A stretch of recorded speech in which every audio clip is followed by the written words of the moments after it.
A single brain, no matter how high its IQ, has a bandwidth limit. You can be the smartest man in the room, but if you are the only person in the room, you will lose to a group of idiots who know how to coordinate. Elon Musk does not view a company as a family. He views a company as a physical system governed by the laws of thermodynamics and vectors. Most of you are failing because you are trying to build a family, while the masters of capital are building a special forces unit. Welcome to Capital Stoic. Today we are dissecting the masterclass on how Elon Musk builds teams that conquer industries, and why your current team is likely the anchor dragging you down. Imagine a company as a heavy block. Your goal is to move this block from point A to point B.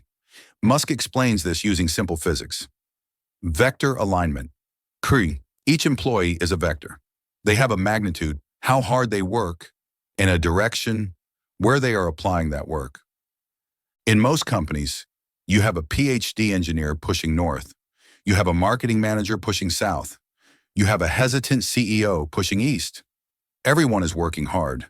Everyone is sweating. Everyone is busy.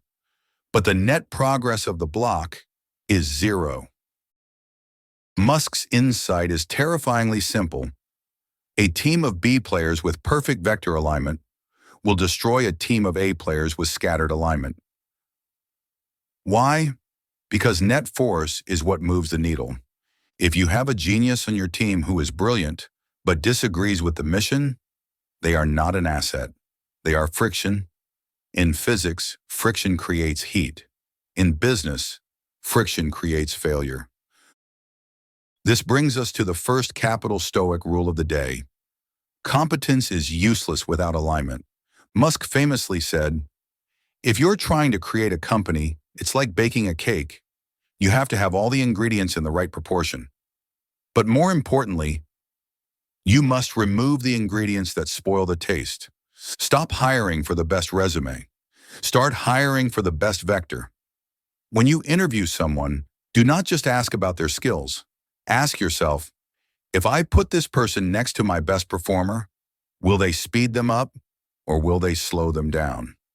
If the answer is slow them down, even by 1%, do not hire them." This is the lie that keeps you poor. We are a family. Families are unconditional.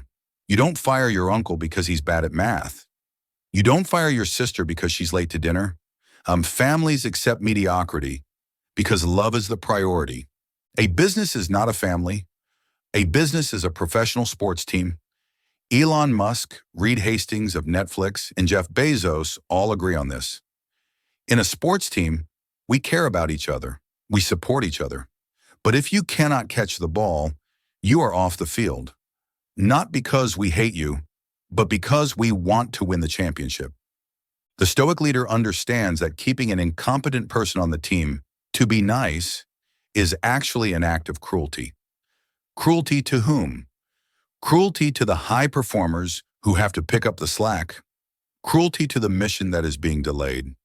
And cruelty to the incompetent person who is being allowed to stay in a role they are not built for.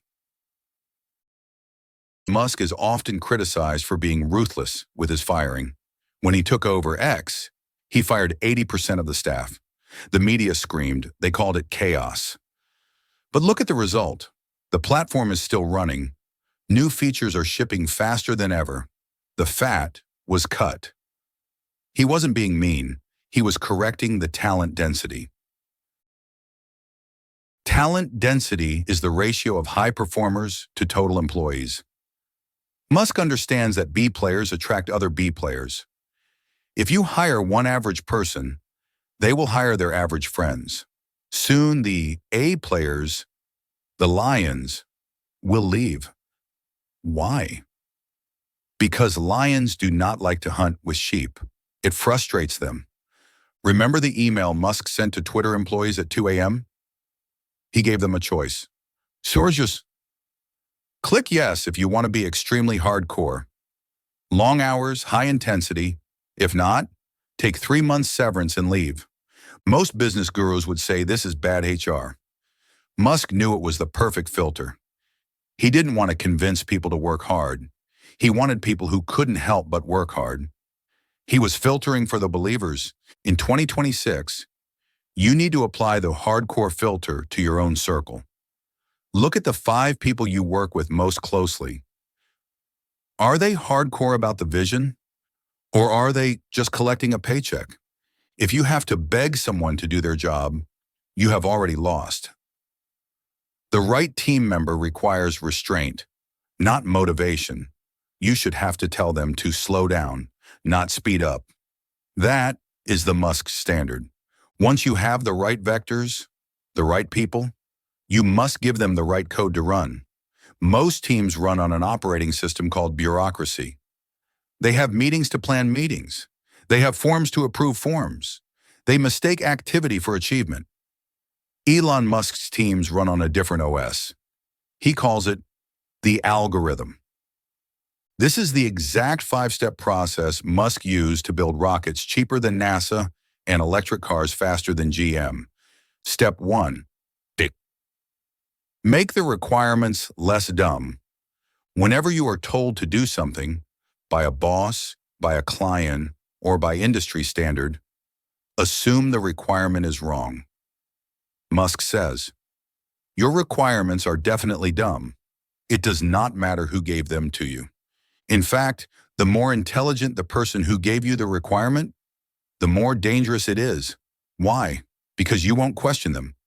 A Stoic team questions everything. Why do we need this meeting? Why is this report 10 pages? Why does this take 3 days? If the answer is, because we've always done it that way, burn the requirement. Step 2 is the most painful for the average mind. Delete the part or process. Human beings have a bias to add.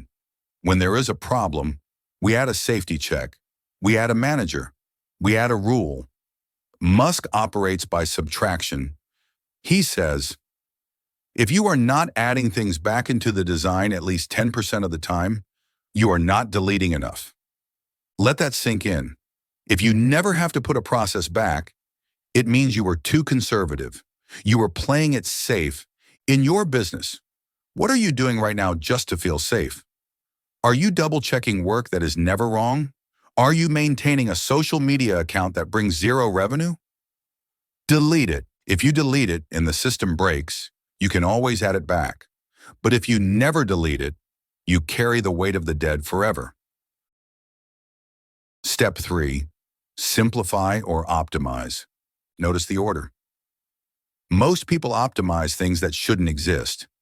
They spend millions automating a process that should have been deleted in step 2. Do not polish a turd. Do not optimize a mistake. Only after you have questioned the requirement and deleted the noise do you earn the right to optimize what is left. Step 4. Accelerate cycle time. In war, the army that can make decisions faster usually wins. In business, the team that iterates faster always wins. If your competitor takes 6 months to launch a product and you take 6 weeks, you learn 4 times faster than they do. By the end of the year, you are not just ahead, you are in a different universe. Musk creates this speed by removing the wait times. Why wait for the weekly meeting to solve a problem? Solve it now. Walk to the desk. Pick up the phone. Async communication is often an excuse for laziness. A Capital Stoic team weaponizes urgency. They act as if the deadline was yesterday. Step 5. Automate. Only now. At the very end. Do you bring in the robots? If you automate before you delete, you just automate incompetence. You make your errors happen faster. To run this algorithm, your team needs a specific culture. Most corporate cultures are built on politeness. That was a great effort, John, but maybe next time. Musk calls this ruinous empathy. Politeness is a tax on truth. It is a delay mechanism. A high-performing team does not need politeness. It needs precision. If an idea is bad, you must say it is bad immediately, not to hurt the person, but to save the mission. Musk's teams have negative feedback loops. They don't want to hear what is going right. They want to hear what is going wrong. Tell me why this will fail. Tell me where I am wrong. This hurts the ego. It burns. But remember the bird in the cage? The bird likes politeness. The bird likes to be told its feathers are pretty. The eagle wants to know if its wings can handle the storm. If your team cannot handle direct, data-driven criticism without crying or getting defensive, you do not have a team. You have a daycare. This brings us to the mental framework that holds the team together. First principles thinking. Most teams reason by analogy. We should do X because our competitor does X. This is cargo cult behavior. You are copying the motions without understanding the physics. Musk asks, what is the fundamental truth? Can we build a rocket? Physics says yes. Materials cost X. Fuel costs Y. So why does a rocket cost Z? Because of inefficiency? A Musk team ignores what has been done before. They look only at what is physically possible. When you strip away industry standards and politeness, you are left with raw reality. It is terrifying. There is no map. But this is where the 1% live. How do you get brilliant people to work 80 hours a week without mutiny? You do not do it with a paycheck. You cannot buy that level of obsession. You do it by leading from the front. There is a reason Elon Musk slept on the floor of the Fremont factory during production hell. He didn't do it because he couldn't afford a hotel. The average CEO manages from a spreadsheet. They sit in an ivory tower, detached from the pain of the work. When the troops see the general eating steak while they eat rations, resentment builds. The vector alignment breaks. Musk understands a primal law of leadership. Shared suffering creates loyalty. When the team sees the leader taking the most pain, handling the hardest problems, and working the longest hours, they have no excuse to be lazy. If the general is in the trenches, the soldiers cannot complain about the mud. In your business, are you the first one in and the last one out? Or are you delegating because you are lazy? Delegation is for scale. It is not for avoiding work you find unpleasant. Now, let's talk about size. There is a delusion that more people equals more speed. If you are behind schedule, the instinct is to hire more bodies. This is a death sentence. Musk follows Brooks' law. Adding manpower to a late software project makes it later. Communication complexity grows geometrically. 2 people have 1 connection. 5 people have 10 connections. 50 people have over 1,000 connections. Every new person you add creates noise. They need training. They need meetings. They need to be managed. Musk strips teams down to the absolute minimum viable number. He would rather have 3 engineers who are geniuses than 30 engineers who are average. Jeff Bezos calls this the 2-pizza rule. If a team cannot be fed by 2 pizzas, it is too big. Small teams cannot hide. In a team of 30, a lazy person can hide in the corner. In a team of 3, the lazy person is exposed immediately. Small teams create accountability. Large teams create bureaucracy. You are not building a regular army. You are not trying to invade a country with brute force. You are building a special forces unit. Regular armies need strict hierarchy. They need sergeants to yell at privates. They need constant supervision. Special forces do not need managers. They need mission clarity. A Navy SEAL knows the objective. You tell them, take the target, and they figure out how. They self-organize. They trust the competence of the man next to them. This is the only way Musk can run Tesla, SpaceX, Neuralink, X, and XAI simultaneously. He doesn't micromanage. He sets the mission, get to Mars, and he hires people capable of self-management. If you have to manage your people, you hired the wrong people.